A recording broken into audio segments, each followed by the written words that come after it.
5 things to know for February 12. 1. Big Tech Hearing. Members of the Senate Judiciary Committee relentlessly questioned and criticized the chief executives of 5 big tech companies on Wednesday about the potential harms their products have on teens. The CEOs of Meta, TikTok, Snap, Discord, and X, formerly known as Twitter, testified that they are aiming to make social media safer for youth. The hearing got emotional at times with apologies from 2 executives, including Meta CEO Mark Zuckerberg, who stood to apologize to the families in the hearing room, saying, "I'm sorry for everything you have all been through.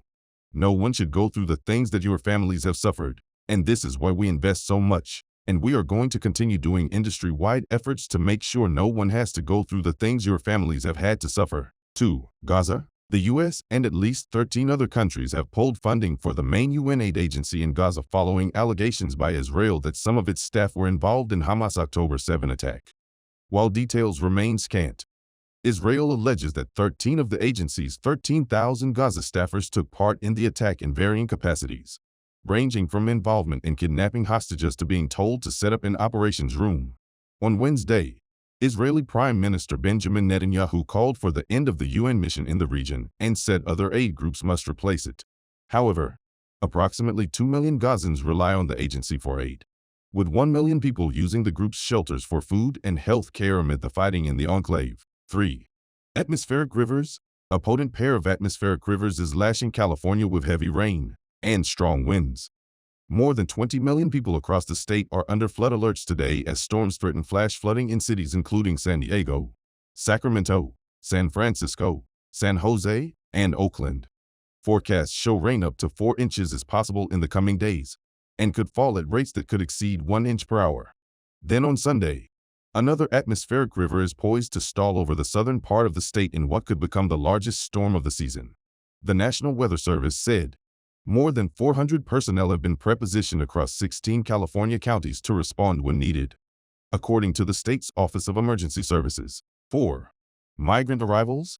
A surge of migrants at the U.S. southern border is fueling a humanitarian crisis during the challenging winter months.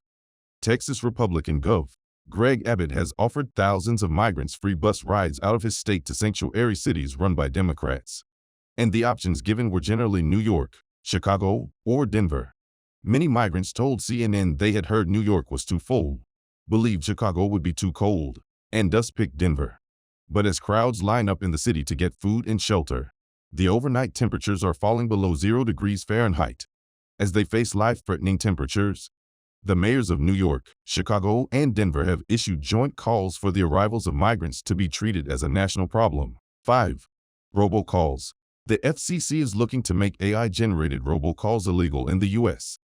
The agency made the announcement on Wednesday after a recent robocall with an AI-generated voice resembling President Joe Biden targeted thousands of New Hampshire voters, and as officials brace for artificial intelligence to make it easier to spread disinformation in the 2024 election.